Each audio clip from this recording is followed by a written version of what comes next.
start off. I just wanted to make sure recognize that Ben K has a question. But like you said, Paul, if it's okay, I'll go with mine first. Okay, your volume's a little low, so you're going to have to speak up.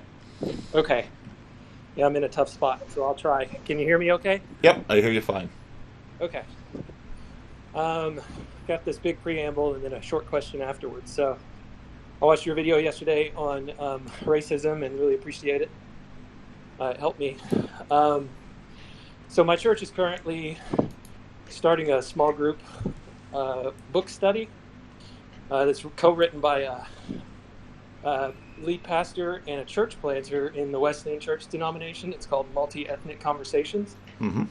And the intent by our leadership to have this small group is to shift our local church into one that engages in actively transforming itself into a more multi-ethnic church. Yep. And just getting started in all this, I detect a tension in myself that I don't fully understand. Maybe it means that I'm racist by certain definitions, or maybe I'm a contrarian, or maybe both, and certainly a lot more bad stuff. But there is something in me that says I'm fine with our church being multi-ethnic if that's who ends up showing up and becoming a part of the church and finding meaning and life here. It's great if that happens. But to intentionally say we don't look multi-ethnic enough, and the multi-ethnic church is biblical and right, and we are lacking, so we need to intentionally do things to change that. It just feels off to me in some way. Yeah. I don't think I have a concern that making multi-ethnicity a focus of the church. I think I have a concern that making multi-ethnicity a focus of the church could shift into becoming the focus of the church. And the potential prospect of making it or putting it at the top of the hierarchy troubles me. Yep. All that said, my actual question is, so in your view, Paul, what was the Christian impetus and is the Christian impetus for intentionally making your local church a multi-ethnic one, like the one that your dad started and you grew up in, and I guess is kind of what the church you're leading right now is like? Yeah. And is there anything explicitly non-Christian, or particularly maybe Christ command violating, about a church that isn't intentionally pushing itself to be more ethnically diverse? That's an excellent question. Like I said in the video, I've lived this stuff my whole life, and I've seen it from lots of different aspects. I think a deep part of the motivation in the 60s and 70s for the formation of what I often call racial reconciliation churches, which is what my father's church was, which is what this church was recognizing the deep wounds that racism caused in American history. Part of what's so difficult to me to talk about many of these things is that, when Jim Wallace calls racism America's original sin, he's got a real point. What has helped me over the last few years has been a greater recognition from Jordan Peterson and Jonathan Pageau of hierarchies and how they work. One of the something like anti-racism can very quickly become an idol. Well, what is an idol? An idol is a thing that is improperly placed on a hierarchy. An idol is something that is a good thing elevated to an ultimate thing. There is a danger. It's I see this in many different areas right now. And I don't know that balance is necessarily the right word to talk about these things. But there is a danger of taking an important remedial effort and making it a reason for being. Okay?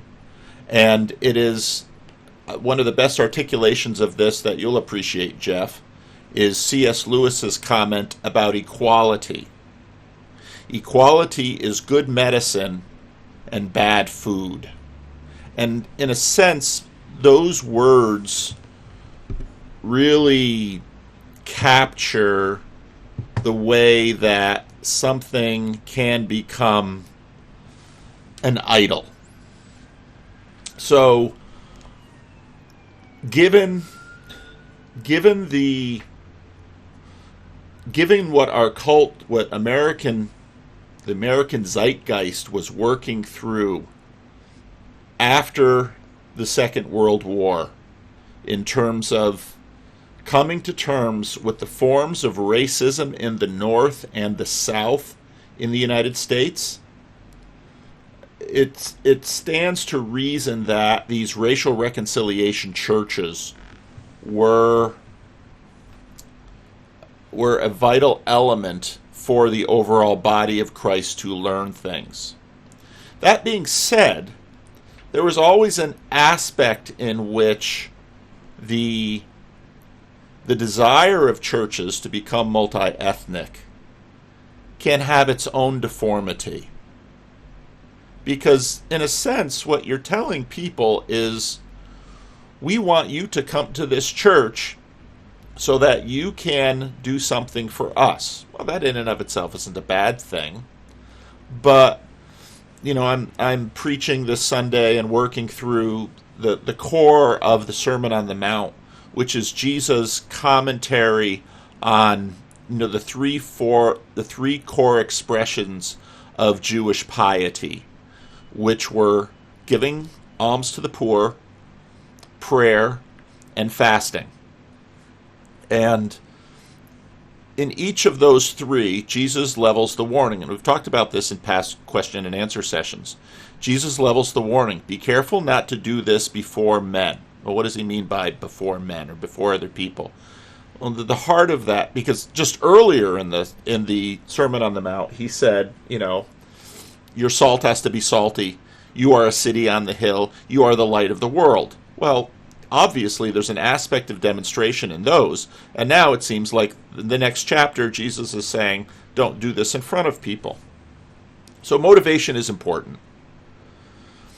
The church, part of the goal of the church is to represent to the world what the kingdom of heaven should look like.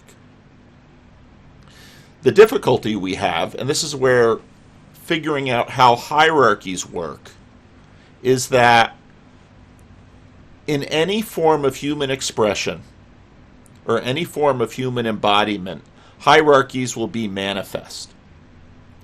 And there are times and places to address these hierarchies and to work within them.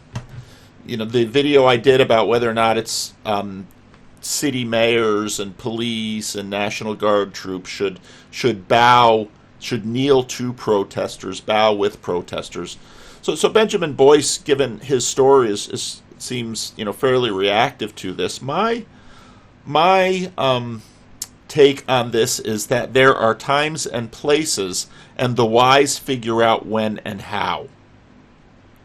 Because what we say in our country is that the mayor or the governor or the president is a public servant.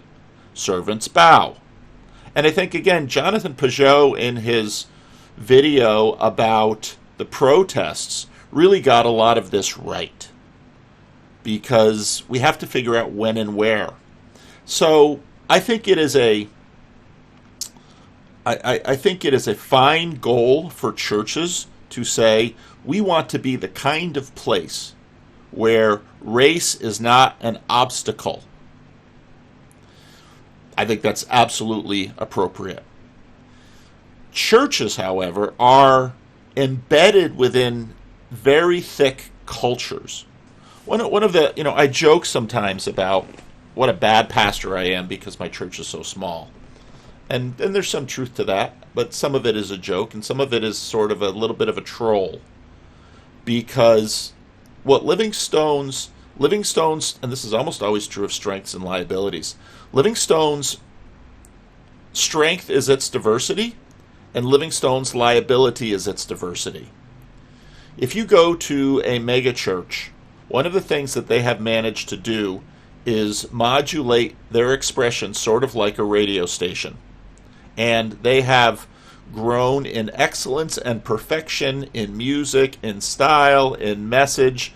And the whole megachurch movement was all about, getting things on very high resolution in a very narrow spectrum. And so they're able to grow along those lines. And if you look at the beginning of the church growth movement, it was basically saying birds of a feather flock together. And so we are going to target this specific cultural group and try to expand the kingdom of God in this area. Now, there's been a lot of critique of that. I don't think in and of itself it's a bad thing. The difficulty that we face are hierarchies and those dynamics. So, for a congregation to say we're going to put race way up at the top of towards the top of our hierarchy is not necessarily a bad thing. I think it's helpful if the church recognizes that other things will suffer because of that.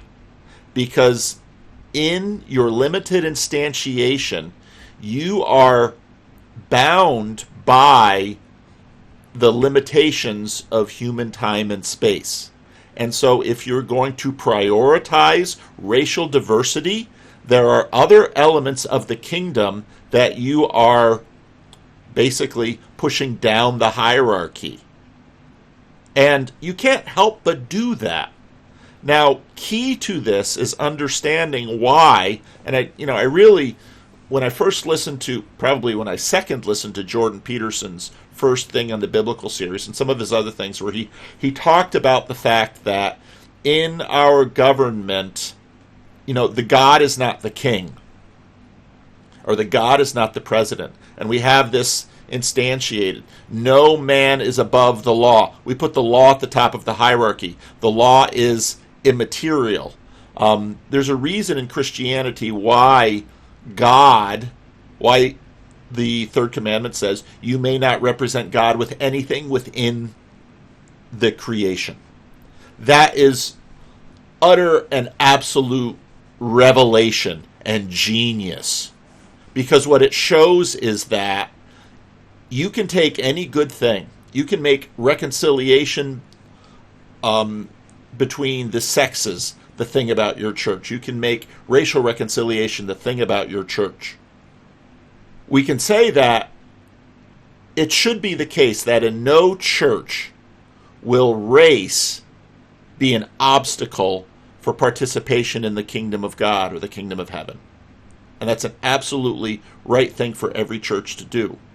However, because of how we are culturally as human beings, churches will express the locality, the contextuality, where they are in the broader flow of church history. And I don't think churches should be embarrassed by that. So when Dr. King said 11 a.m. is the most segregated hour in America, there was a prophetic critique of, and when he said that, as they were dealing with Jim Crow and the legacy of Jim Crow, that was a very important and prophetic statement. In another way, that kind of non-diversity is also inevitable and not necessarily sinful. And this is why this is so difficult.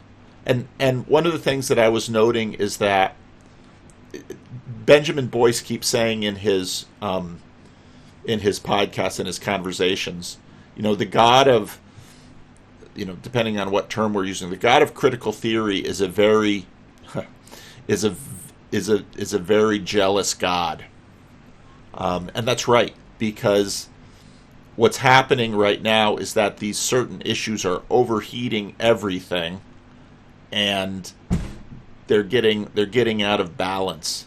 And so we as human beings always overreach. We always have sins of commission and omission, and we never get it right.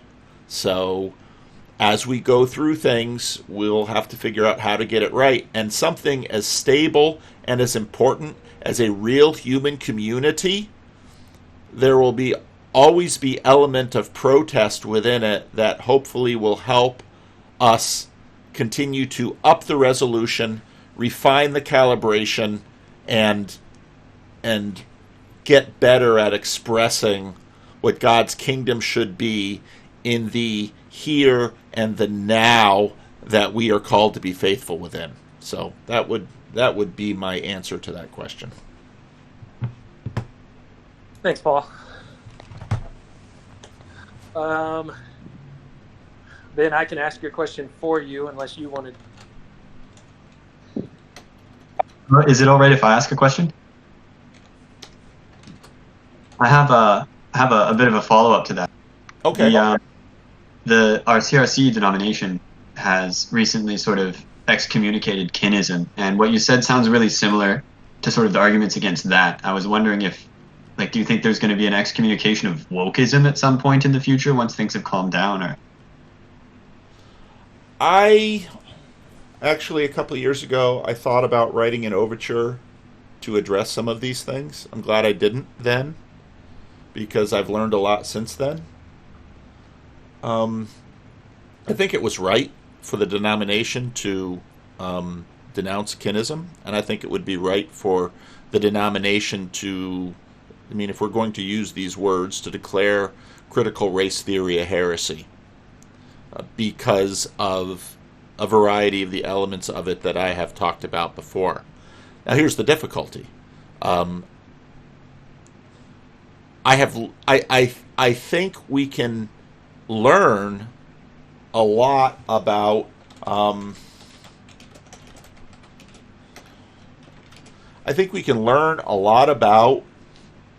the sinful manifestations of racism through observations that critical theory has elevated. I've learned some things, and I've become aware of some things.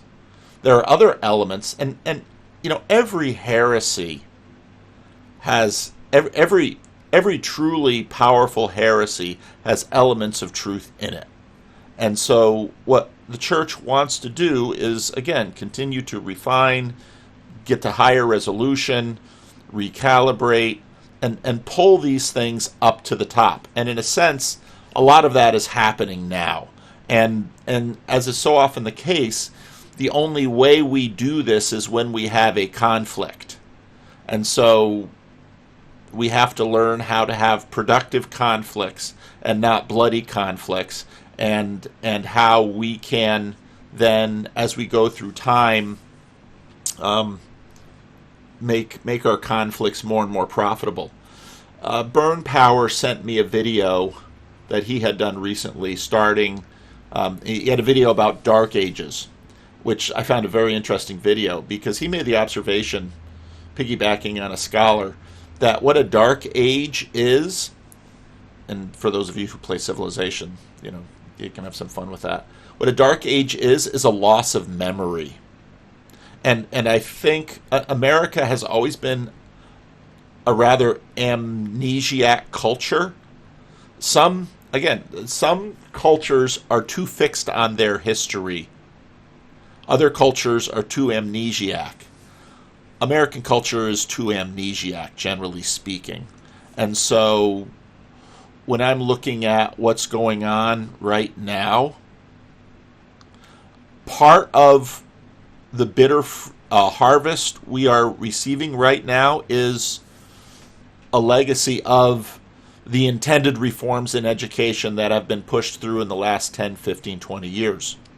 When someone graduates from college now, they don't have much in terms of Western civilization. They have been, it's sort of the sin of, I'll not critique the sins of Orthodox and Roman Catholics. I'll critique the sins of my own denomination. We only tell a partial story of our own cherished history, and we tend to magnify our own sins in the process. And I think that's a lot of what's happening with the younger generation. They don't know anything about Plato or Aristotle or even American history. And that's part of the reason in my videos I continually encourage people to read history. Find good biographies of Frederick Douglass and Malcolm X and Martin Luther King Jr. and read slave diaries. Now, all history has historicism within it, and the more history you read, you have to deal with the fact that all history is, in a sense, a use of the past for propaganda for today. That's an element of all history telling. But hopefully, the more history we know, the better we can not repeat the same old conflicts, but have conflicts which actually heighten the resolution we look at the world with and work on what we're doing. And so my conversation with Dan that I just posted today, Dan and I have particular views of things that are certainly have aspects of our whiteness in them, have aspects of the time that we grew up, and so on and so forth. But there's a real history back there that should be interacted with, and I hopefully will have room to engage with Kinnism and also engage with the heresies of critical race theory and find a way for us to continue to work on race while we're also working on relations between the sexes, while we're also working on how many different other things the church has to embody in its mission. So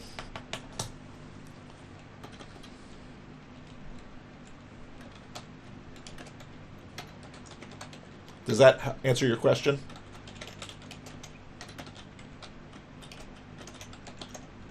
Did I lose everyone? I didn't actually hear the first bit because my Discord glitched out, but I'll just assume that it did. I did record it, so you can go back and look at it. So, and listen to it. So, okay, good.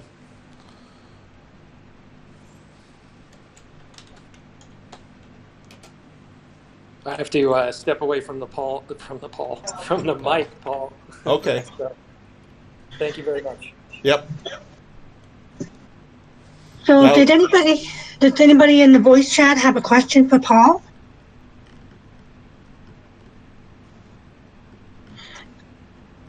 Okay, I have one question I can ask from the typed up chat.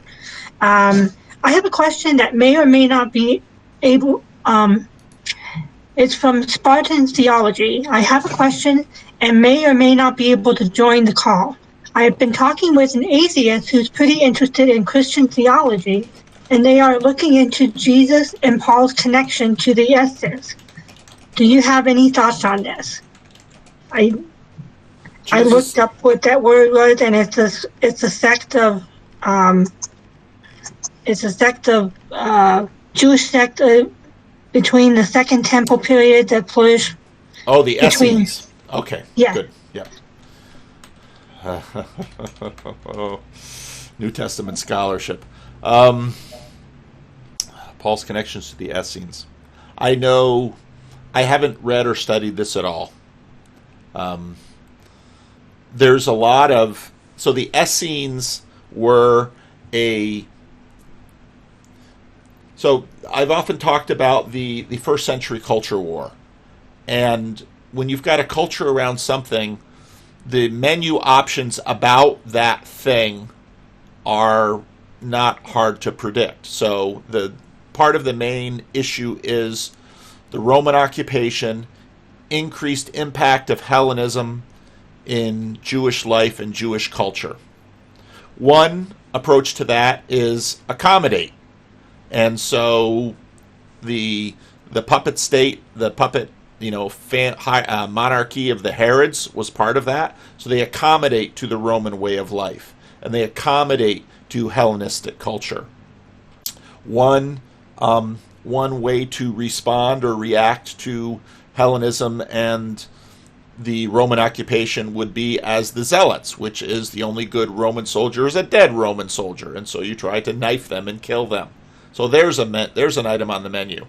Another option was the Pharisaical option, which would be cultural symbolic resistance. And so when I first started sort of reading the Bible for myself, I began to get frustrated with the Gospels because there's all this talk about, well, what you can and can't do on the Sabbath.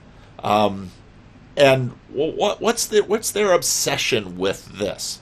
Well, this was a way, the sinners and prostitutes and tax collectors, this was a way of the Pharisees resisting the cultural intrusion of Hellenism in their culture and in their communities. So they picked on symbolic things. That was sort of like back when Disney decided to afford medical benefits to same-sex couples, and a whole bunch of evangelicals said, we're going to boycott Disney. Okay, there were probably a lot of good reasons to boycott Disney before that, but that was they chose a symbolic way to address something they couldn't do politically or militarily. And that's why the Pharisees, this difference we have between politics and religion, it's helpful to try and figure out how those things interact. Essenes were the preppers. Essenes were groups that said, Essenes were the purists.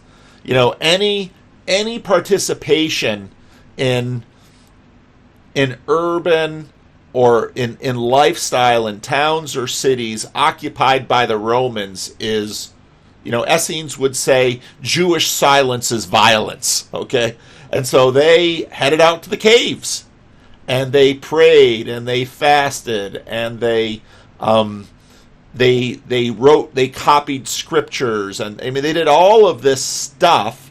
And they basically were in the caves waiting for the Lord to finally make good on his promise, and not only clear out the Romans and Herod and the aristocracy who were going along with the Roman way, but even the wishy-washy Pharisees who were trying to resist, but they weren't as pure or as serious as the Essenes. They were out in the desert staying completely pure and uncontaminated. Now, you can find these, so when you read the New Testament and you read the Gospels, you can find these strains. And one of the things that Jesus was so interesting about Jesus' disciples was that there's reason to believe Jesus had all of this. So it just answered a question about racial diversity. That Jesus, in his hand-picked 12 chosen disciples, picked elements from the culture war. So you had a tax collector, and there's a huge amount of what was Judas, what was his beef, why did he sell Jesus out? Some Judas Iscariot, some connect that to the Zealots, and so you've got a tax collector who is the poster child for a collaborator, an enemy collaborator, and then you have a guy who's, if that's what Judas Iscariot was, a guy who's going around and wants to knife Romans. And it could be that my pet hypothesis, and it's just conjecture, is that part of what was behind Judas's betrayal of Jesus was he was just fed up. Jesus was soft on Rome in the eyes of many. Now, when you look at the description of John the Baptist, he seems more like an Essene. He's out in the desert. But of course, our picture of these groups is very, very low resolution.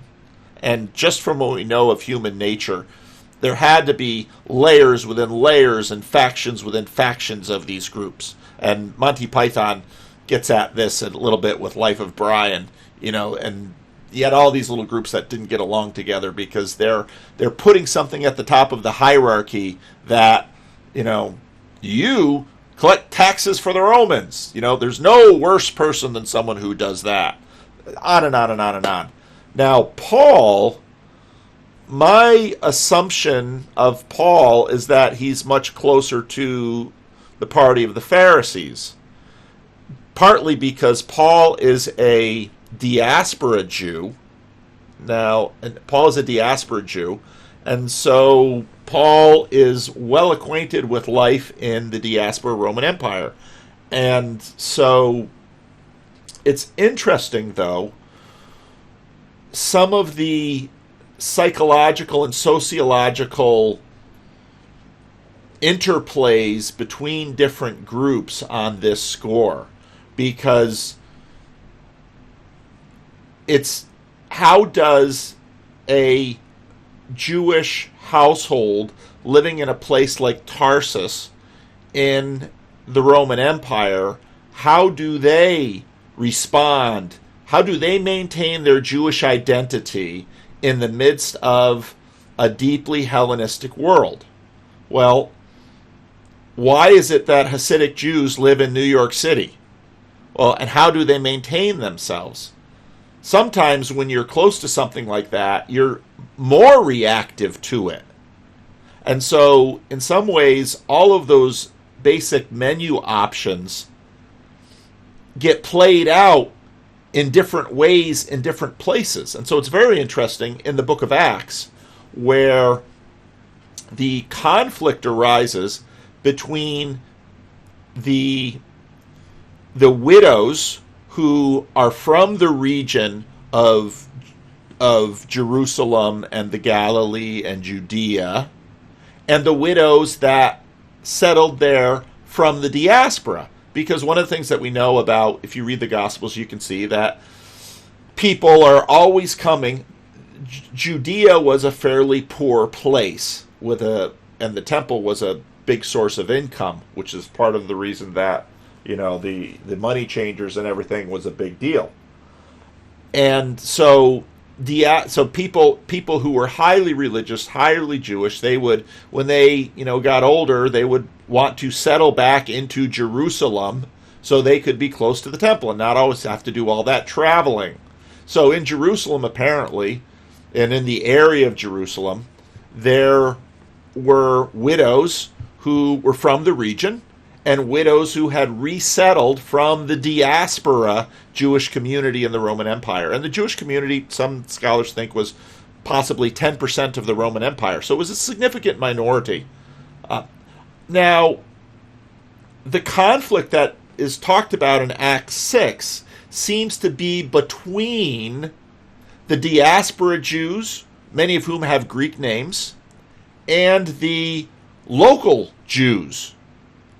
And so the resolution to that conflict was the naming of the deacons.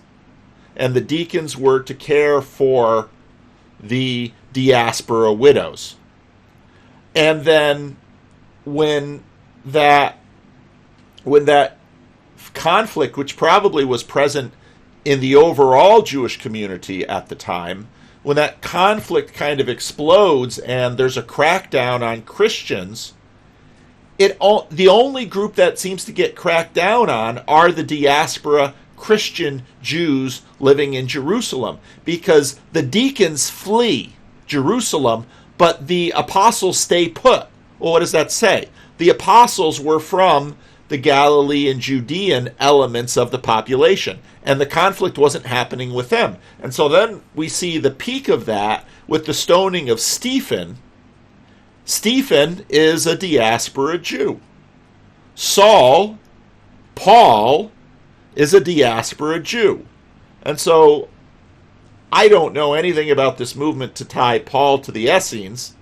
There could be a dynamic there. It could be that Paul was particularly allergic to Hellenistic influence as someone who knew it very, very well. And so I can guess, as I listen to this and talk this through, I can sort of see a connection in that the common element is a religious reactivity to Hellenism, of which locally, at least in Judea, the Essenes expressed that.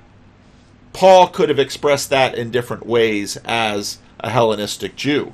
And that could be his changing of his name from Saul to Paul could be an expression of that too. Because identifying with the Hebrew version of his name, which is Saul, while living in Tarshish, could have made him something more like analogous to the Hasidic community living in the heart of one of the most secular places in North American culture. And in a sense, your witness and your reactivity can be expressed most starkly in the epicenter of your enemy. So that's a whack at that question. And again, I should probably just shut up and say I don't know, but maybe there was something in the answer that some of you can find helpful.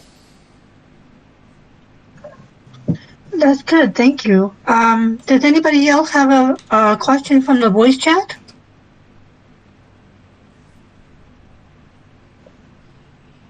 I might have one. Cool, please go ahead. So I've been thinking about Calvinism and also connecting it with sort of predictability. There seems to be, I know very little, but there seems to be like some, what do you call it, predestination of some kind? Yes. Yeah, so does that view of Calvinism marry itself well with the sort of Sam Harris predictability of behavior and of the world? I think there are some analogies. If you read Calvin himself in the 16th century, Calvin pretty much just copies Augustine in terms of trying to figure out how to interpret passages in Ephesians and other places and Romans about, what this idea of what is God's role in what is God's role in the drama we see being expressed. In the 17th century, when the Canons of Dort were written, you can very much see an intensification along the lines of agency. And that gets expressed in the Canons of Dort. Now, I don't think it's coincidental that at the same time deism is really coming to the fore. And broadly speaking, Western Christendom is really wrestling with the I would say the God number one type questions of to what degree a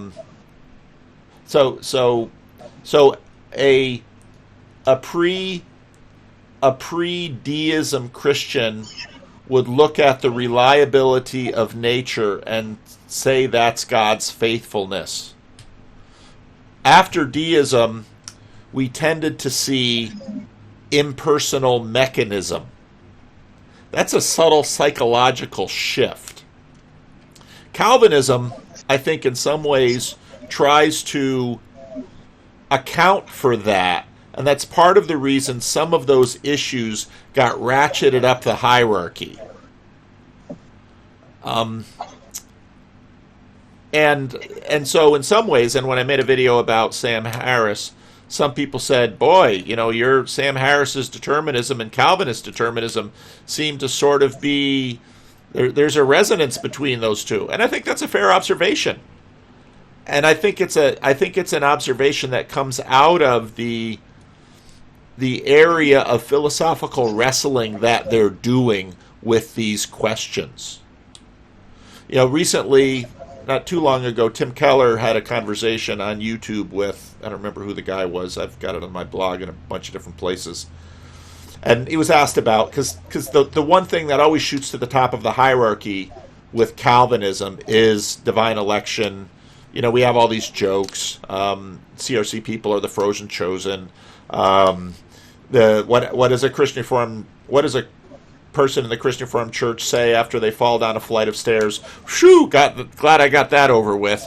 You know, we have all these in-house jokes about these kinds of things, and some of what those jokes express is a mellowing or a reappropriating of those issues on the hierarchy.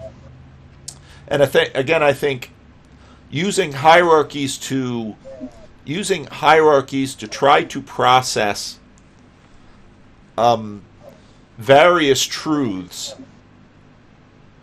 is really helpful. And I think this is a function of our consciousness, because our consciousness is very, very limited, and we can't handle many things at a time. That's why we can't multitask. And so this is why we get hierarchies wrong, and communities which are scaling up of us, principalities as it were, are doing the same thing. So yeah, there's some of the strengths of Calvinism are some of the strengths of Sam Harris, ironically, and some of the weaknesses. So that's a good answer. Thank you very much. Yeah. So I have a question from Ben, and it's a little bit long. I could give you the quick question first, and then if you need me to elaborate, I can try to read the other two explanations of natural evangelism. Does that sound okay? Yep, I'm looking at them too, but why don't you read the quick question, and what I'm going to do is cut and paste these into the show notes so people can find them. Well, hey, Paul. Yeah. This is Ben here. I can maybe try and summarize it a little better. Okay. Maybe ask it. Just hopped out of work real quick. Yeah, I guess maybe just to give a quick context for why I'm thinking about this. So, my wife and I recently had an interaction with another couple. Christians, got together for dinner, lovely people, had us over, started doing Bible studies with them, and just kind of out of the blue, we started kind of seeing some yellow flags with just the community, and wound up finding out, the denomination had some cult ties, if you look online, with just like the practices of how they do stuff in here. Found out, they targeted people that were churched, and it was kind of one of these baptismal regeneration type groups. But we felt kind of blindsided because we felt like they were kind of sneaking, their, to them what their evangelism message was, which was that you need to be baptized for the, forgiveness of your sins, and that if you don't, you're going to hell, basically. I think all that to say, being a part of crew in college, I think there's a big push in some of these, especially campus ministries, to evangelize in a way that puts relationships first, with the intention of bringing the gospel message in later, and being on the opposite side of the receiving end and realizing just how people can be blindsided by that type of methodology. I was just curious what your thoughts are on that, if being a little too overly sensitive with that group, or if there's any just evangelism practices that you think have been kind of more hurtful, you're seeing promoted in churches, and maybe some good ways or good things to consider when we try to do this weird thing of evangelism. Well, this actually has, a lot to do with my channel. So this morning I was listening to conversation. So I had Rafe Kelly. I posted a video with Rafe Kelly this week, and I just finished a recent conversation that he had done with John Vervaeke. John Vervaeke is a non-theist. John Vervaeke is in some ways he left Christianity, the Christianity he was raised in. Rafe Kelly has a different story. When I went into the conversation with Rafe Kelly, I had no idea what we were going to talk about, because what do I know about parkour?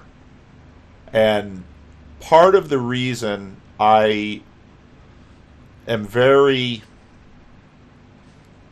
one of the few disciplines I try to have in my conversations is to let's begin with a person's story, because I have built into me certain reactivities to people.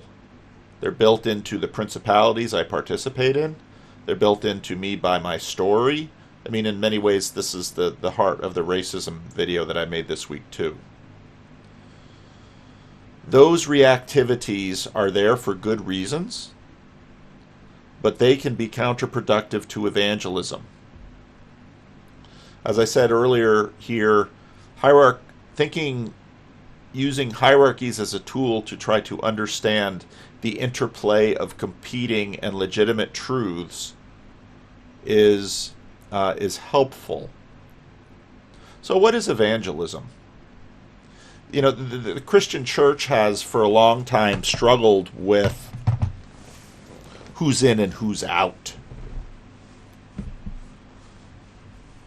And you even see that you see it directly in the story of the unauthorized exorcist in the Gospels, where the disciples find a guy casting out demons in Jesus' name and want to enforce their intellectual property, and Jesus says, leave him alone.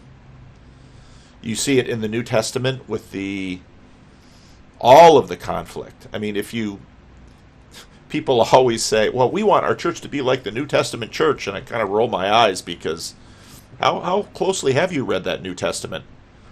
It was rife with conflict. And why is it that it seemed everywhere the Apostle Paul went, a riot broke out? They spent so much time in prison. It's just flooded with conflict. The Tom Holland's Dominion really opened my eyes. I mean, it kind of helped fit things together for me, that people who identify as Christian are in some ways less Christian than they think, and people who don't identify as Christian are in some ways more Christian than they realize. And we're all in there on that spectrum. And so one of the things that I learned from Tim Keller in the second half of the aughts, I spent a lot of time listening to Tim Keller sermons. And one of the things I appreciated about Keller was his take on preaching, because part of what happened, again, history is helpful here. When you look at Methodism, and you look at many of the sub-traditions that have come over from Europe, from Christendom, from really the height of Christendom in the early modern and modern period. What most of these groups do is say, well, the Catholics aren't real Christians. Well, the Orthodox, they certainly aren't real Christians. But the truly hated people are the United Reformed Church, or the Orthodox Christian Reformed Church, or the Protestant Reformed Church, because we in the Christian Reformed Church arrived at the deepest truth, and they broke away. And of course, the United Reformed Church would say the Christian Reformed Church lost their way and broke away, and lost the path, and so we are preserving the truth. Okay, what evangelicalism tries to do is moderate that reactivity, and in a sense say, in a broader way, well, it's about the Bible, so a Bible-believing church. But then they play those games in other ways. So what Tim Keller really taught me is what preaching is for evangelism. But even though I was baptized as an infant And even though there has never been a period of my life where, except now during COVID in a strange way, there's never been a period of my life where I have not participated in the disciplines and rituals of the church. I need to be evangelized regularly by the gospel, because I'm on a spectrum. And again, I've got some other ideas about spectrum thinking versus antithetical thinking, and I think there's place for both. And so Becky Pippert, again in the 1970s, out of the salt shaker, in the 70s it was called friendship evangelism, and now we're putting new words on it. These are all different ways of modulating this. And when you're meeting with a group of people and you're feeling your spidey senses tingle and you're hearing something that it's proper to maybe decide whether or not this group is right for you, or to try and get a sense of who they are and where they're coming from, or where maybe their systems are a little out of whack, that's all very legitimate. Now, I get... Having a YouTube channel has been an exercise in concerning my friends and family. And just about... I didn't appreciate what a boundary water starting a YouTube channel would be, because some people for whom anti-racism is very high on the hierarchy, well, why aren't I marching in lockstep with them? And other people for whom, bright line Christianity is of great importance. Well, Paul is spending time with, I'd eat and drink with him, except I've never seen him in person. Paul is spending time with John Vervaeke, and the likes of Jordan Peterson. And I was really excited after my conversation with Rafe Kelly, because I see potential for evangelism. And now I just scared a whole bunch of the non-Christians. So, all of our sensitivities to these things are not in and of themselves bad. It's just data in some ways. And so, I don't think it would shock John Vervaeke or Rafe Kelly to hear me say, I would like to evangelize them. I would like them to be, to identify as Christians. I would like them to, I have a whole laundry list of agentic items for them and their lives. Hopefully we have enough of a relationship now where they will laugh and where I could sit down with John Vervaeke and he'd say, I think what you really need to do is some Tai Chi. And Rafe Kelly would say, I think you need to probably get in the gym and improve your diet and get in better shape and maybe do some more movement exercises, and that would round you out. And I'm high in openness, and so I'm not terribly reactive to those things. But to evangelize, I think, is to, at whatever point people are at, this is where there's bounded set and center set, and I think both of these things actually are part of the same spectrum, but this is where I'm very center set in my own missiology, that and people have noted this on my channel, and that's part of the reason a bunch of different people continue to follow my channel, even if they are anti-Christian to one degree or another, because I don't care where you're at. I take Paul's admonition in Ephesians 6 very seriously. We battle not against flesh and blood. So if you have flesh and blood on you, you are not my enemy.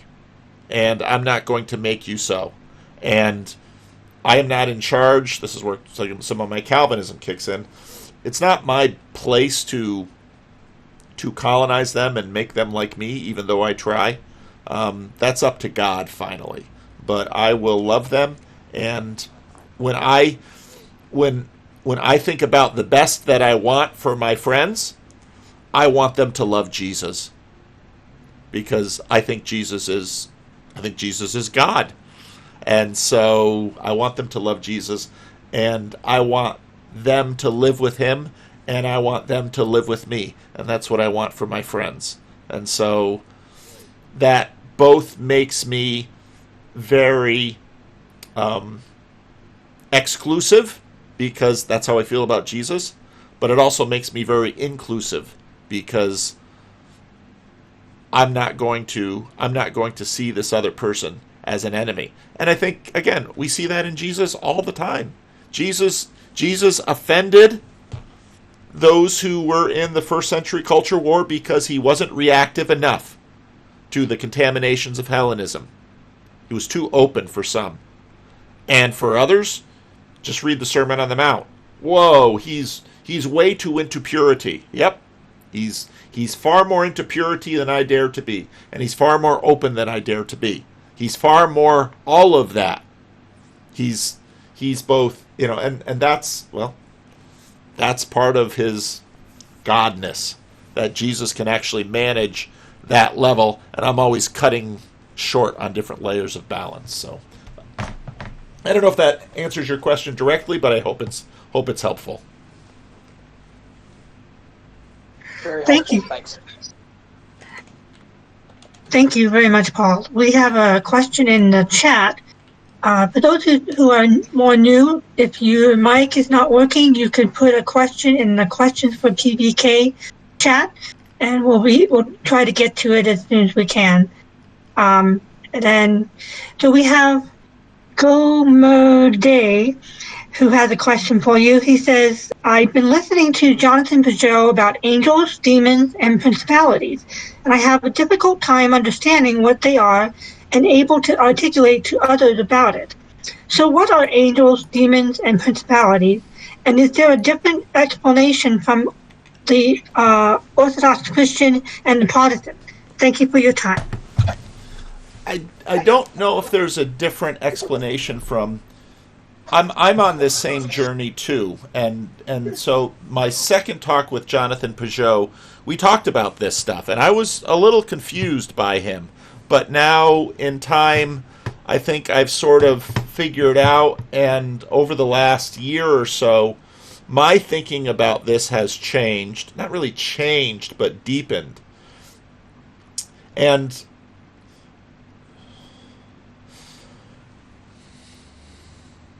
when I first listened to Jonathan Pageau, questions arose listening to him, asking, does he believe in the reality of the angelic and demonic world?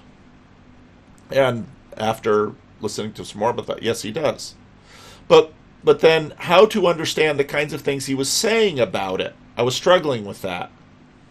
And I've been thinking about this and working on this for a while now, and working on, because I'm a pastor, I'm always trying to communicate. The idea... So I'm rummaging around in our present grab bag of terms and concepts that are broadly available to most of us and might be instructive. And this has come up a lot recently in my videos, this idea of school spirit. When we say school spirit, I think many of us know what we're talking about. And we can see right now how does that spirit impact us? Well, we kind of know some of it, and we don't know. And is it psychological? Yes. Is it sociological? Yes. And actually, there's a point in Rafe Kelly and John Vervaeke's conversation where they go into this, because I can see they're working on the same thing. Now, as a conservative Christian, a small O Orthodox Christian, I, because of my formation, am not allergic to things that modernists tag and react to as supernatural. I understand the distinction, natural and supernatural. I think it has its place, but I think it's problematic in a number of ways. And we can notice the problem when, is school spirit supernatural?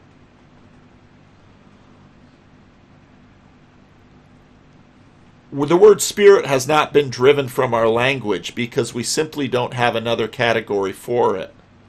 And what we want to be able to do, part of the problem with the church right now is that culturally I think the church, oh gosh, this is so hard to talk about because it's so much, and language and consciousness is so limiting.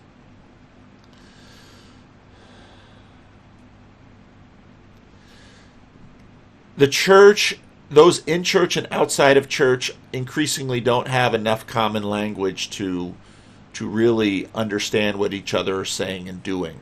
And school spirit is sort of a halfway place between them. So when the Apostle Paul, when Jesus comes and drives out demons, do I believe, and again, I think actually I talked about this in previous question and answers, and it's no problem repeating. When you look at the movie The Matrix, there's there's the Merovingian, and there's the keymaker, and there's the architect, and there's the she wasn't the prophet, she was the oracle. In the conceptualization of the Matrix, these were older programs that continued to hold sway over the current iteration of the Matrix that Neo was engaging in. I don't think that's a bad way to understand principalities and powers. In terms of Christian theology, they are not divine, they are created, so they're on that side of the line. In Christian theology, they are rebellious. In other words, they're not in alignment with the will of God. The fact that in the scriptures, these, especially angels, it's very interesting. We don't find demons in the Bible acting like angels. Angels show up with manifesting themselves as beings. In the Old Testament, there's these seraphim with 6 wings. We don't get a lot of physical descriptions of them in the New Testament, except that often they look like young men, and they might be shining, something like that. And you have to understand the doctrine of accommodation, that an angel would manifest in a way that was appropriate to the goal of communication at that moment. We don't see demons manifesting themselves. Now we have Jesus, we have Satan coming to Jesus, but there isn't any description as to what form Satan takes. We don't find demons showing up like angels show up in Scripture. And I think that is significant, because demons are rebellious spirits. Angels are obedient servants. But angels aren't made of the same creation stuff. We can use a simulation metaphor.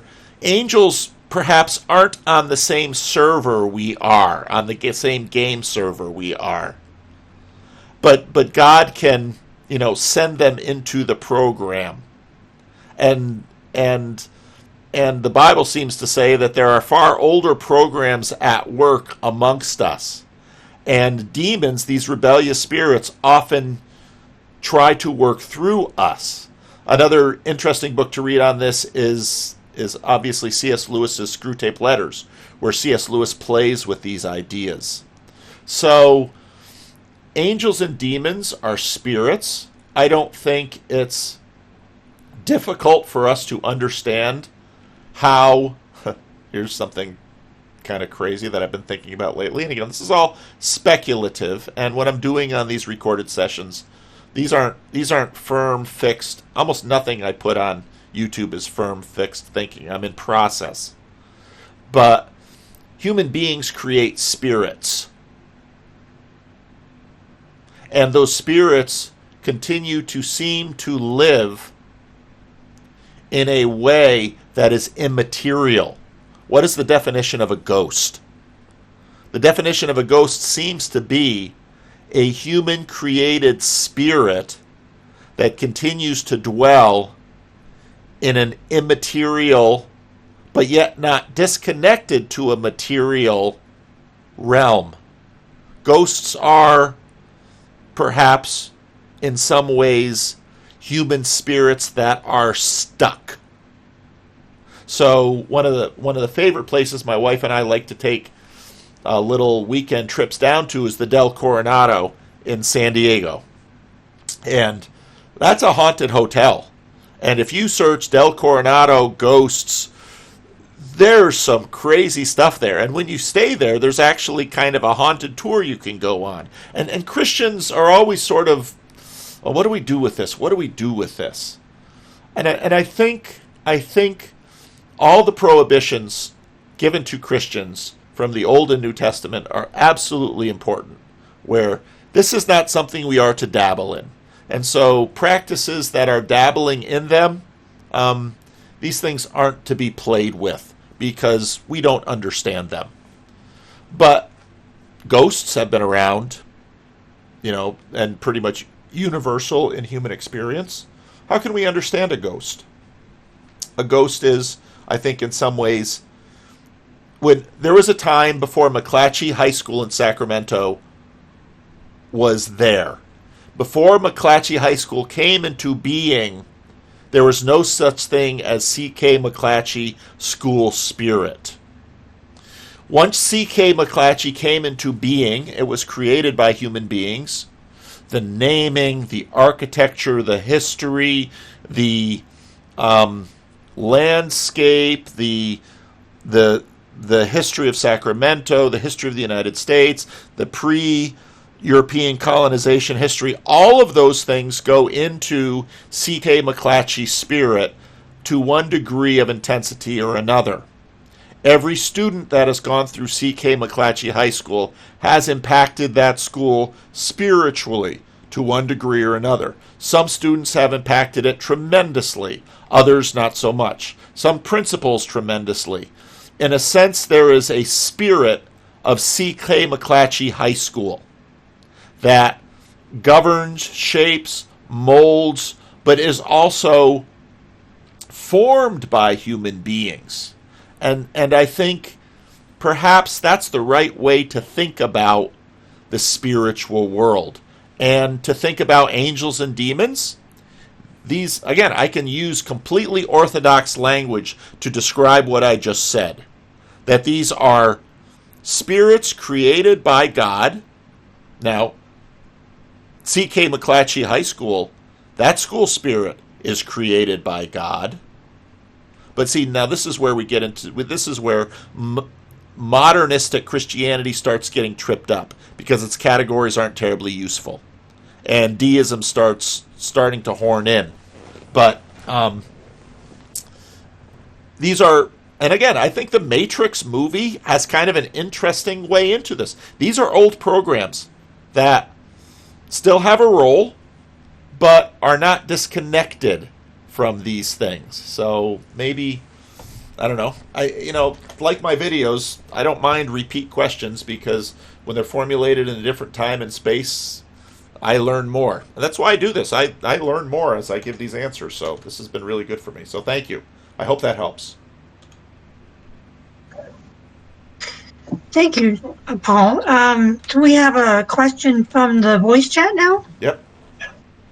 Well, do we have quite a few in the... No, we don't. Okay, good. You're doing it well. Sorry, Valerie. I should shut up and let you do your job. That's all right. So, does anybody have a question from the voice chat?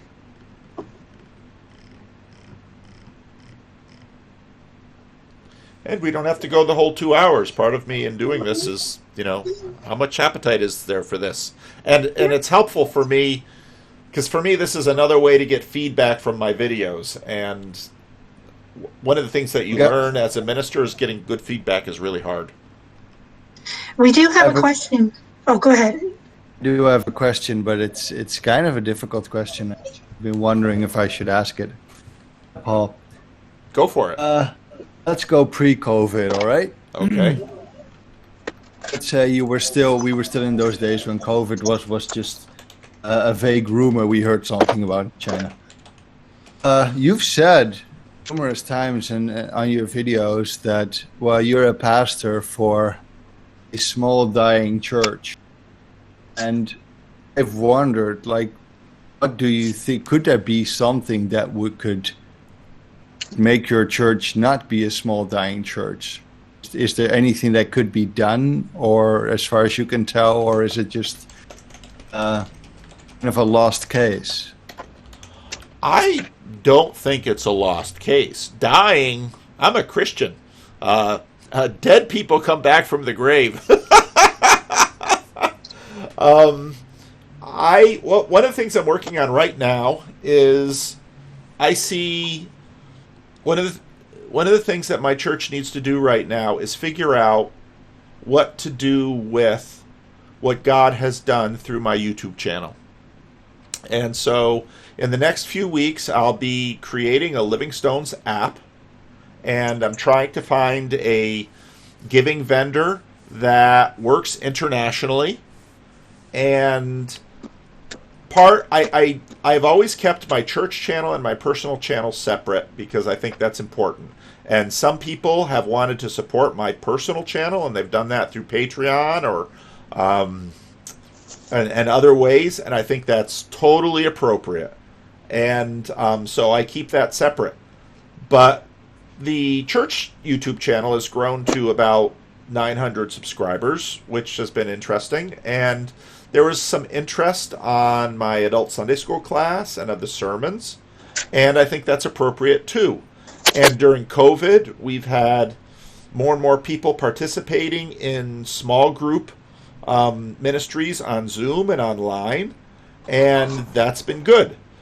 I don't want my online world to flood Living Stones or the local meetup, because the locality aspect is different from the online aspect. So in that sense, I try to keep them appreciate and respect the two different domains, but also try and work on the interplay between them.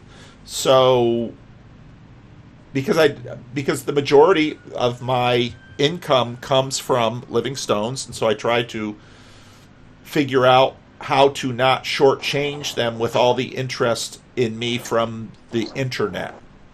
But at the same time, the internet ministry, which I would call it, is potentially beneficial to Living Stones. So all the while, I'm trying to figure out, where do these two things meet in a healthy way? And so COVID actually is an opportunity for our church to begin to figure out how to do online on-site integration. And so this Sunday, we're starting what I call our studio opening, where we'll be streaming on Facebook Live Living Stones service. And I did that before COVID. But Rick, who some of you know from the Discord, Rick is working with me with OBS and a video camera, and we're figuring out how to be able to stream more stuff from Living Stones. But I'm doing this carefully, because if I open up a Bible study and 5 people show up locally and 75 show up online, I have a problem. So, because the local people then kind of get crowded out. So I'm trying to figure out how to do both. And so I'd say when we have a Living Stones app, those of you who wish to support and encourage the church, that app will give you an opportunity to do so. But the church has been nothing but supportive of my work. And the local meetup, and so the coolest thing for me has been, not only is there the church, but there's the local meetup, and that has become its own thing. And so I'm also at the same time thinking, how does the local meetup fit into this picture? And it already has, because Joey and Rick and Tyler came along and started this Discord. And for me, this Discord has been amazing, even though I'm not all that vocal on it all the time, and I do more lurking and so on and so forth, because I harvest a tremendous amount from you people. But it's okay to go slow with this stuff. And the church isn't going to go bankrupt this year. but I want to find ways of growing all of this in as good a way as possible. And a lot of what that means is taking our time, because I keep telling, now with the transition, people are excited to quick do things. I say, let's not do everything today. Let's do a small thing, and then let's learn from it. And then we'll keep growing it incrementally. And that's what I'm doing with these question and answers. So thanks for the question, Joe. Go ahead. Oh, it also suggests to me that your church doesn't perceive itself as small and dying. No, they don't. I talk about it that way because I think that helps contextualize it. But our church does have, we're going to lose some people through COVID. Some of our seniors that have been long-term faithful givers who aren't going to be in church for months, perhaps. And some of whom might be looking for other local churches that are closer because they can't drive 30 minutes into church like they've been doing for the last 30 years. And churches are changing dramatically.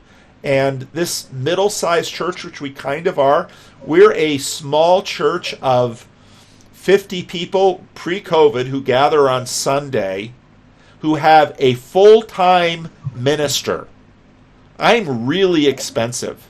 My salary is like 70% of the church's budget.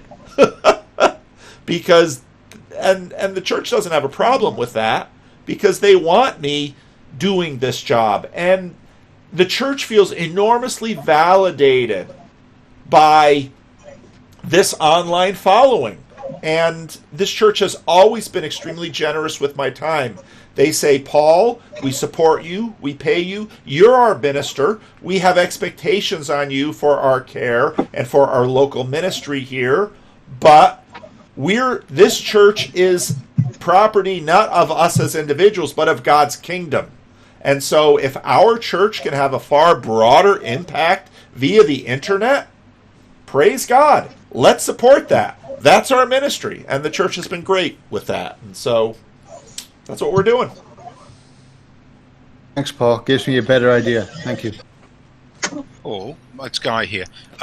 Following on from that and what Joe was saying, I think it's really interesting that the next question, which I think someone else should ask, is from Braised and Perfused. And I, if he could ask that question, I think there's an interesting discussion to be had about how churches can react to COVID.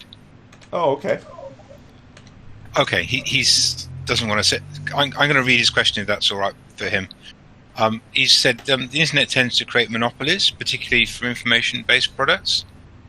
Do you worry that the future of moving sermons online and the fact that this would create competitive winner-takes-all environment that would mostly replace local churches and pastors with mega churches that don't have the physical constraints and would optimize for a sort of entertainment platform value instead? Yes. Yes, of course. That has been happening a long time in America. So Robert Schuller in Southern California, the Reformed Church of America, started with a drive-through church. Once with every new technology, including the written word, the printing press, the recorded word, radio, television, we have seen these distortions of the church. And we're going to see it again. Now, I think, however, that God continues to use these things for his church. And so, yeah, we're going to get a lot wrong. But, so on one hand, Tim Keller, who is a very popular preacher, one I greatly respect, didn't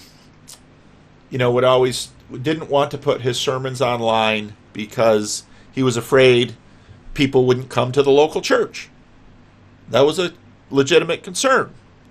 I'm very glad he put his sermons online, because as a preacher, I needed to hear his sermons, and I'm always preaching Sunday morning. Carlos asked in the Thursday in the Eastern Hemisphere question and answer. I really have to do another one of those. Carlos asked, is there a new ecumenism? And many people on this Discord server, they might go to a Roman Catholics or an Orthodox service, but there's hardly any sermon at those services in those traditions. And now via YouTube, they're getting teaching from Bishop Barron, but also a Calvinist minister. So, yeah, it's all part of the good and the bad mix that we're dealing with. So, I tend to think, though, that we'll have problems, but we'll get through. I think we've been doing that for 2,000 years, haven't we? Yeah. A wise man once told me that most of life consists of exchanging one set of problems for another. the book of John Van Donk. Exactly. Okay, I have two more questions. Can I follow? Sorry, if you've got two more questions, I'm going to stop in a moment. Our church has taken the opposite route in that we've gone what I call hyperlocal, in that, and really probably about half our congregation so far have been on the live stream in some way or other, whether reading prayers or singing songs. We have what we call Von Trapp families, and that's been good for keeping our cohesion as a local fellowship and gaining a few extra people, but not enormous numbers, 10, maybe maximum 10 new people. But it's been a different way to do that, by actually making it like an old-fashioned local newspaper, where everyone's name gets in the newspaper once a year. Yep. And I think that's cool. And I think there's place for all of that. And if we can keep learning from each other, we can learn from the TV churches. We can learn from the local-only churches. And I see churches. Jesus says 2 or 3 are gathered. I mean, he goes down that low. So so it's that low, and then you get to the book of Revelation, and you have these visions of multitudes of people made from every tribe and tongue and language. So that's the span of Christ's kingdom. Cool, thank you. We have 2 more questions in the text chat. I'm going to read Dave's question. What is your view on salvation when considering what our role human effort may play in it or not? Specifically, in regards to Ephesians 2:8, for it is by grace that you have been saved through faith, and this is not from yourselves. It is the gift of God. Though we recognize we can do nothing except by grace, do you believe that true faith part involves some sort of human cooperation with God, in the sense that faithfulness might be bound up with what faith is? Or is salvation not dependent on our cooperation in any way? Or perhaps there is even another way you understand faith than this. Is there perhaps a paradox that can't be fully understood here? Well, this is that that very difficult question of trying to suss out, talking about agency with respect to a God that is not a part of the system. So pantheism says God is the system. The most common error recently with respect to God is that the idea is that God is merely one being within the system. And again, back to the third commandment, where God says, do not represent me with any element within the system. To say that God is the system says that, well, that's pantheism. And what that does with agency, that's the flaw of the movie Avatar, where they're having this big pantheistic thing with the big blue people and their tree and all of this stuff, and here these evil humans come and they're unobtainium and they're raping the planet, and this guy gets into a simulation basically and becomes one of the he's the avatar, on and on and on. The climax of the movie, the writer violates pantheism, because if God is simply the system, then whatever happens. There's no good, bad, right, or wrong. There just is. And God is, the system is, I'm just going to use words of Scripture because that's the safest way for me to talk about it. In him, the Apostle Paul quotes a pagan quote, in him we live and move and have our being. So, but that then sets up the question, okay, what is not God? Well, clearly in Christianity there are rebellious spirits, there is rebellion, and then how will God deal with that rebellion? When it comes to the question of what we mean by this word salvation, that's what we mean, okay? Now, if I'm talking to an evangelical Protestant and I use that word salvation, they will hear going to heaven when you die. All right. That is a reduction of that word salvation. When you look at how that word salvation is used throughout the Bible, well, when the sailors threw Jonah into the water, they were saved from the storm. And so that word salvation is far bigger and broader and deeper than we appreciate. Then we come to the question of agency. For it is by grace you have been saved through faith. Okay. Let's understand grace as God's loving, generous disposition towards us. Saved, let's not reduce that simply to hell escapism. How then do we understand faith? Well, let's think about meaning. When we talk about meaning, and again, I'm going to use some Vervaeke term. It's transjective. I might interface with it with a feeling. Jordan Peterson says, do what's meaningful, not what's expedient. Jordan Peterson is saying, you've got a little gyroscope in your consciousness called meaning. Do what's meaningful. Now, right now, there's a lot of people spray painting stuff, tearing down stuff, yelling about stuff. That feels enormously meaningful. Are there actions in alignment or in rebellion against what and with what? Well, that's a really complicated question, because I'm not going to put them on one side of an antithesis or another completely. And again, I think this is where Jonathan Pageau's video about protest is so helpful. Protest is legitimate. God comes and saves the children of Israel in Egypt because their cry went up. That's what the book of Exodus says. The book of Exodus also says they didn't know his name anymore. What does that mean? That means that God opens unaddressed mail. So God comes to them, God comes to Moses and says, okay, Moses, you've always had pretenses of being a would-be savior. You're up to bat there. Moses is like, I've tried the saving business before, and I don't think I want to go there again. Okay. Did Moses have any faith? No. He didn't have faith in himself. he didn't have much faith in God.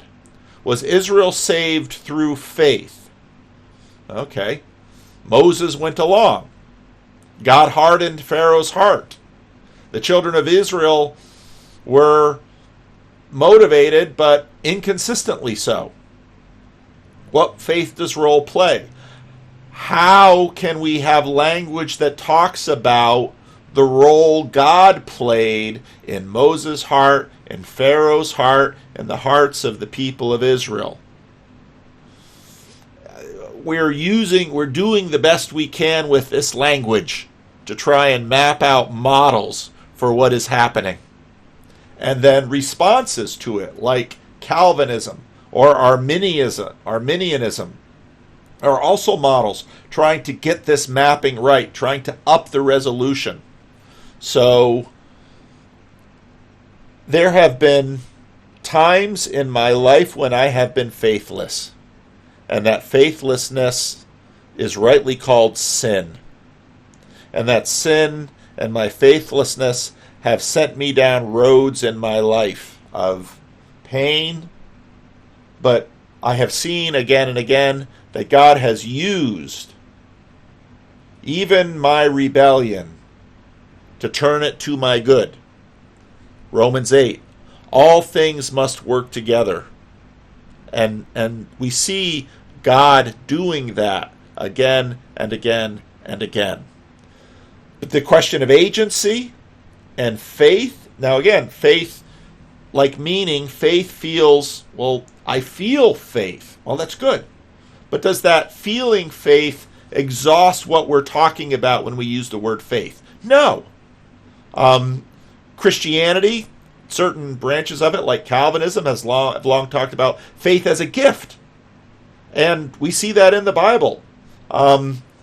Someone comes up to Jesus wanting a miracle, wanting their child healed. Well, would Jesus be against healing a child? Jesus doesn't rush in and say, oh my gosh, there's a child that's sick somewhere. Let me go and fix this. Jesus doesn't act like that. Jesus didn't know that there was a child sick. Well, at any given point, I think all of us know that there's always a child who is sick. But Jesus uses the moment and the story and the specific interaction to achieve something. If it's possible, Jesus, can you heal my child? What does Jesus say? Anything's possible for those who believe. And then, give me faith. I need faith. And so, obviously, belief is a part of this equation. When we ask questions like, how does this work? That's a legitimate question. It's an honest question. We should be a little careful with these questions, because the part of me that wants to know how does this work, in a sense, wants to reenact original sin, which is what? Or at least one aspect of it. It's saying to God, I can establish my own thing. I don't need you. I can do better than you. Isn't that what happens in the garden? There's suspicion. God doesn't have our best interests at heart. Isn't that the cry of the younger son of the prodigal son story? I want your stuff, and I don't want you meddling. And even when the prodigal son repeats Pharaoh's quote, I'll go back to dad and I'll shine him up. And because that would be at least an upgrade, because he at least treats his workers humanely. And so even, and I know people hate it when I say this in the parable of the prodigal son, even the turning that the younger son does in the far off field, using Pharaoh's rebellious speech, the father says, I'll take it. Is it self-centered? Might it even be in some ways rebellious? I'll work with that. And so God is both more picky than we imagine he should be, and more open than we think is responsible.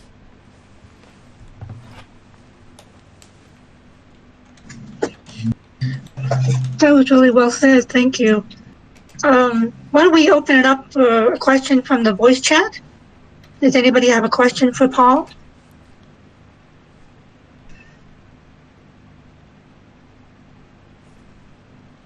I have one more question in the text chat, so we can go to that one.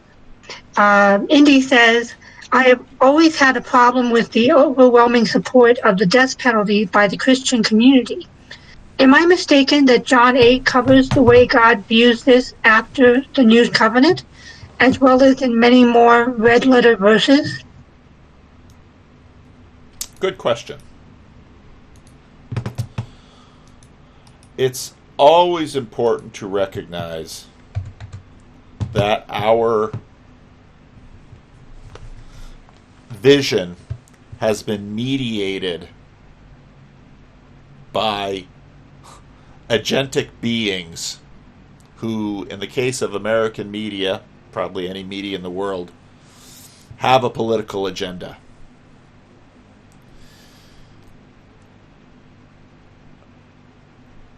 The focus on, well,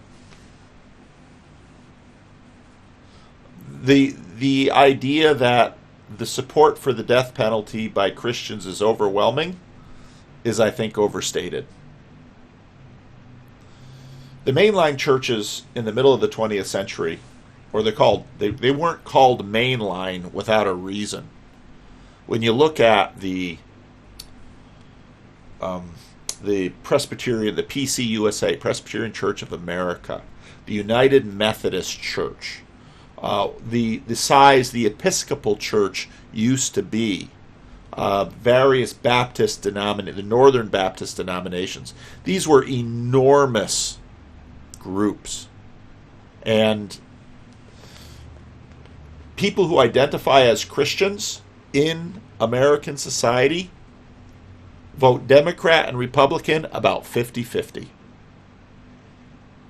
Pay attention how much on the news you hear about all of these Christians who think this and think that. It's just not an accurate representation.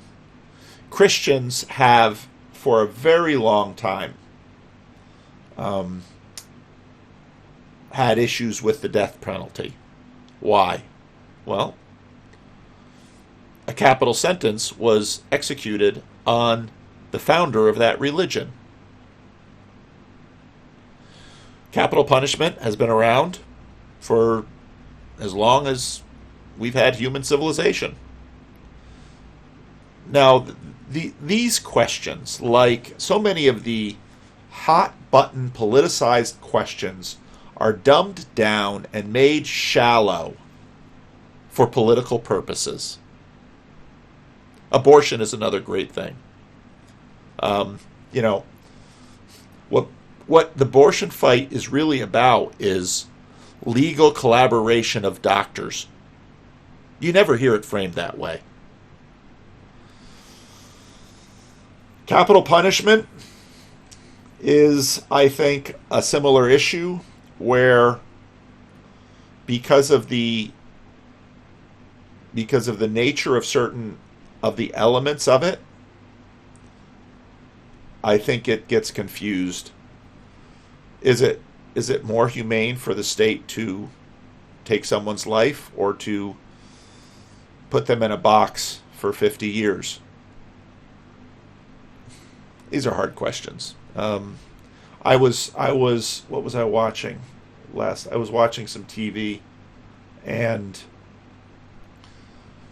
there's just a lot of propaganda out there of people who their political enemies have been. Oh, what was it? Was it about? It was one of the usual suspects, gays or abortion or something like that. I could never be a Christian because Christians do this. It's kind of like I could never go to church because they're full of sinful people. You can find Christians across the political spectrum. Now and then again we have to factor in Tom Holland, and to what degree are Americans that never go to church, but they're moral compass that they use to critique and call out Christianity is predominantly Christian in terms of its origin and in many ways alignment. So when people say, I could never be a Christian because I think life is sacred, well, there you go. The founder of Christianity died, was killed of a capital crime, and is uniquely responsible for us understanding the category of human, and that human life ought to be preserved and enemies ought to be loved. So if you can't recognize the Christianity in your complaint, you probably haven't read enough. So that's kind of an answer. I hope that's not, I don't understand that dismissively at all. It's just all of the arguments that mitigate against capital punishment also come from Christianity. So it's a very long-standing Christian conversation. Yeah, I understand that, and that's kind of why I hesitate to ask, many of the questions I do have, because they are so nuanced and take so long to flesh out. So, yeah, I kind of apologize for that, but... That's okay. You know, it's interesting. David Fuller just put out a video on the intellectual dark web, and I thought that was a really good video. And he talked about the IDW being an internet protocol, and he got that from somebody else, being an internet protocol where we're going to take the time to give more nuanced answers, as opposed to what gets fed to us as cattle. So it's a great question.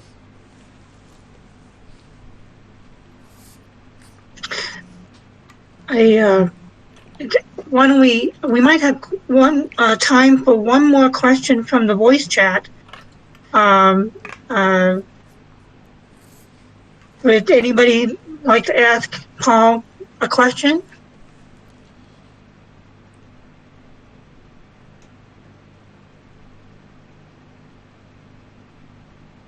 Hello? Yes. I was just wondering, what's a good way of going about sort of training your faith muscles, if that makes sense? The Apostle Paul often writes about the faith life in the metaphor of training for like the Olympic Games. And so I was wondering, how does someone actually go about trying to work that into their life? My answer to that is so common, so old, so dull. But yet, I don't know a better answer.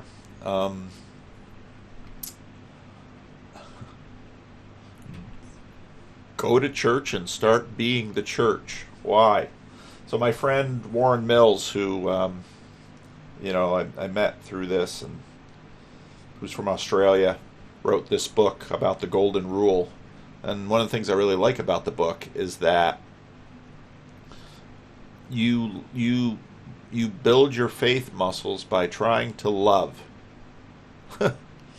And not just thinking about loving, not just imagining loving, not just assuming you know what love is, but by trying to love. And, I always say that there's two lines. There's two signs. One that says wanting to be loved and wanting to love.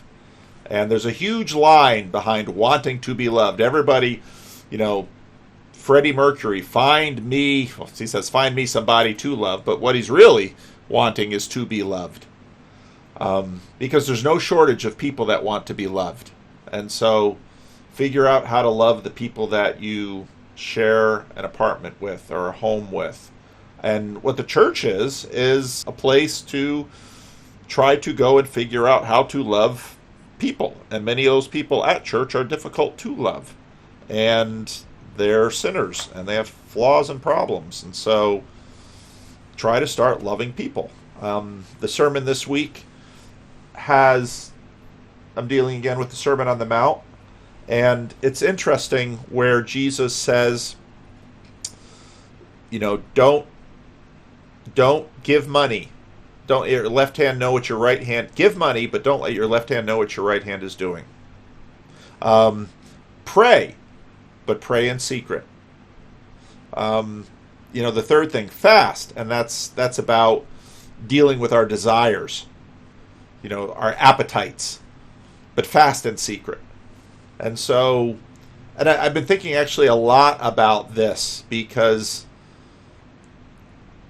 I have the unfortunate situation where I am known to be a Christian because I'm a Christian minister. It would be a really cool thing to not tell anybody that you're a Christian, to go to church quietly and secretly, not necessarily secretly, people will see you there, to do all of these things and draw no attention to yourself. In terms of Jesus' hierarchy, that's what we ought to be doing. But we as Christians we want attention. We want praise from the public. We're insecure. We're defensive. They say, yeah, that's all those problems. Yeah, go be with those people. And try and love them. And that'll build your muscles. Have a difficult child. Be in a bad marriage. Have a contemptuous neighbor. Have a homeless person that is really annoying and won't leave you alone. And try to figure out what love means. That'll grow those faith muscles.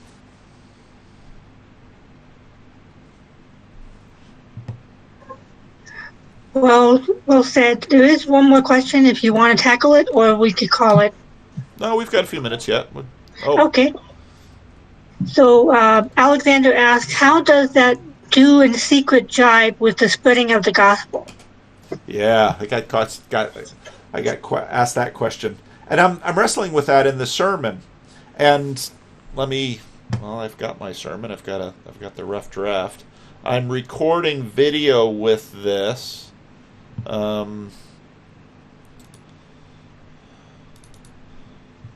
So that what's on the channel won't be too. So I start with, even though you all can't see it, it'll be on the video.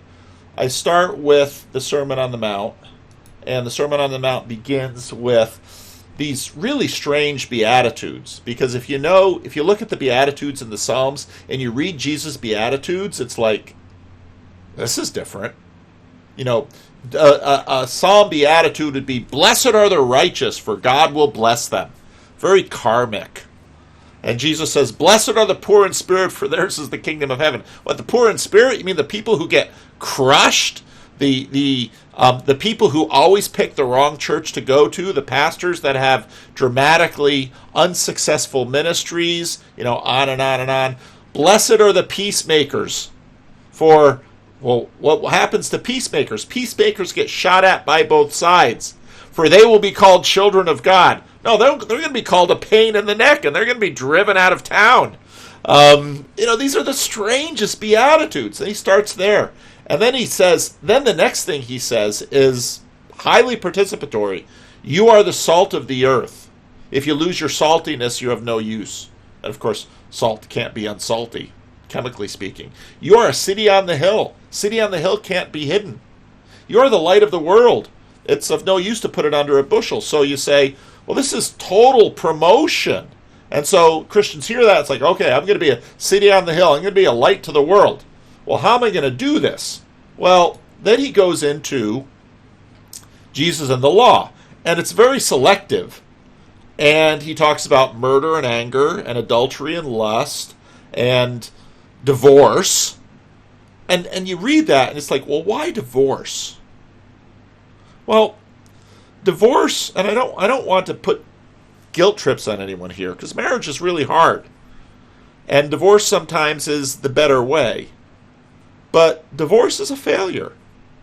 But again, our God takes this is a God who crucifixion looked like the most dramatic failure a would-be rescuer of Israel could suffer, but he's the king of the world.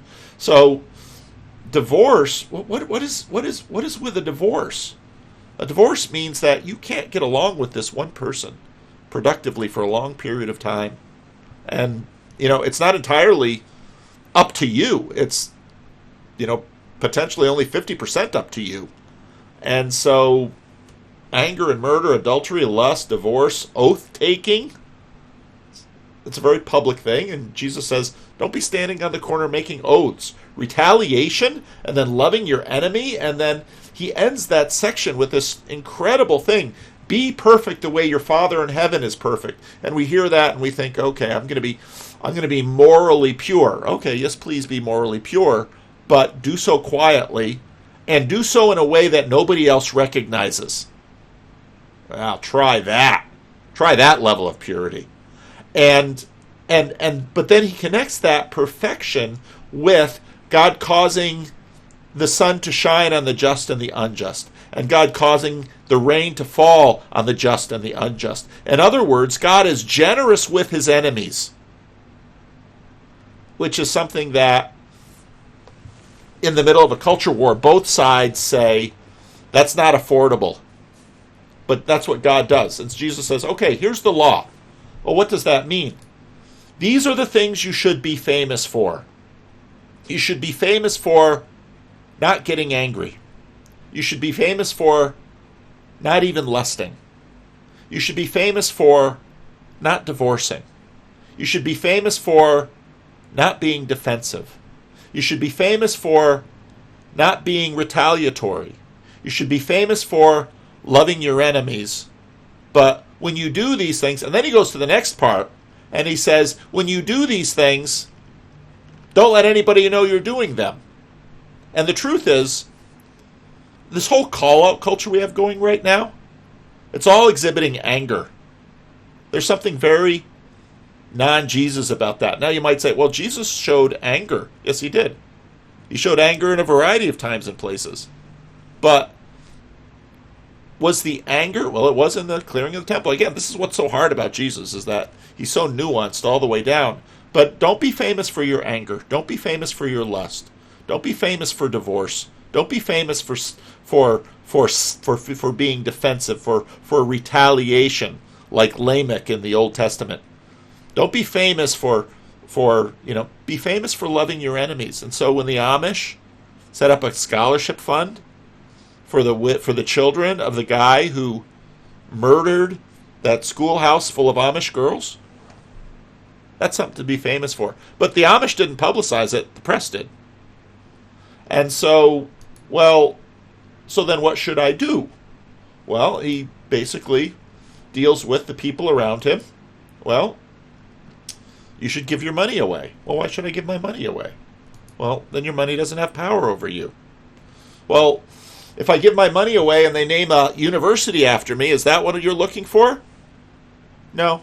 Just give it away and don't let anybody know. Oh, but then I don't receive anything for it. Yeah, that's right. And fasting. And when you fast, when you're holding yourself back, don't draw attention to it. Well, I drive a Prius. Well, I drive a 20-year-old car. Well, yeah. And he says, yeah, you got your reward. Congratulations, there it is. Enjoy. And the same with prayer. And don't call attention to yourself. Because, I was thinking about all of the stuff going on right now.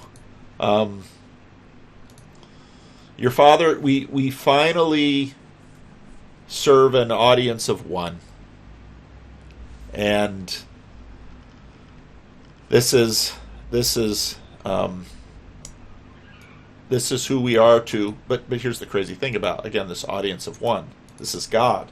And so when we serve an audience of one, we serve his kingdom. Those gifts done that way bear fruit we don't see, but God does. And in the apocalypse, the final unveiling of everything, the truth will be seen. And the crazy, generous people that we probably thought ill of, and that's this whole reputational inversion. And so, in a sense, I always play with the idea that maybe out there in public you should be, and you have to figure out how to do this without sinning, but don't have a reputation for being a godly person. Just fly beneath the radar. Don't call attention to yourself. And the thing is, these ideas in past generations, this was part of the Christian package in past generations. Give quietly. Give faithfully. Don't make a show of it. And when I look at Livingstone's church, part of the reason I esteem the people at this church so much is that is exactly who they've been. And they give faithfully, they give quietly, someone needs something, they show up. Here's a little envelope under the door. Here, your car broke down, you don't have enough money, here's a car. Don't tell anybody. And the really crafty ones, and again, you can turn this into a counterproductive game too. And I mean, we have innumerable ways we defeat ourselves with respect to this stuff, but and again, like so much about Jesus, we our hearts take these things and twist them, and Jesus always seems contradictory. But if you watch him, and if you read it, and if you meditate on it, no, it's pretty simple. Do the right thing, do it quietly, don't draw attention to yourself. That's really hard because we do it in order to gain status. And Jesus says, take the low chair. Be low status. Climb down the ladder. Because you know what? There's just a few people up there at the top with sharp elbows vying for the top. Down at the bottom, that's where everybody is. Why don't you give them a step up? So, good. I think that about exhausts it, unless you have a follow-up question, Alexander. It doesn't look like he had it. Oh, that was really good. Thank you. Okay. So I have. Yeah, go ahead. I had someone typing, but then they stopped. Oh. So, yep. But that was really well said. Thank you very much, Paul. Well, thank you all. I have to start. I've had the problem that I've had. I have too much stuff to post on my channel, and that isn't always helpful. And so I've been recording these and collecting these. Now, maybe again, I think Shelley's observation that we should have some that aren't recorded, and I think that's good too. But I'm still just trying to figure all this stuff out. So I'll post this on the channel, and again, always trying to figure this out. My entire channel is a rough draft. So, and you're all, and again, I am indebted to all of you for your attention and for what you've done on this Discord server. And when people come to this server, I feel that it's just like I feel at church. People come to my church. Maybe I don't have time to see them or meet with them individually, but they're in the arms of the body of Christ, where they will be well cared for. And I don't want to give anybody the wrong idea. If you're an atheist and you're not a Christian and you still love the Discord, amen. I wish the church were more like the Discord in that way. Not my church, but the church in general, because I don't want there to be barriers. So thank you all, and have a good rest of the whatever part of the day you have left. Thanks for your time, Paul. All right. Take care. Bye-bye. Thanks, Paul. Bye, everyone.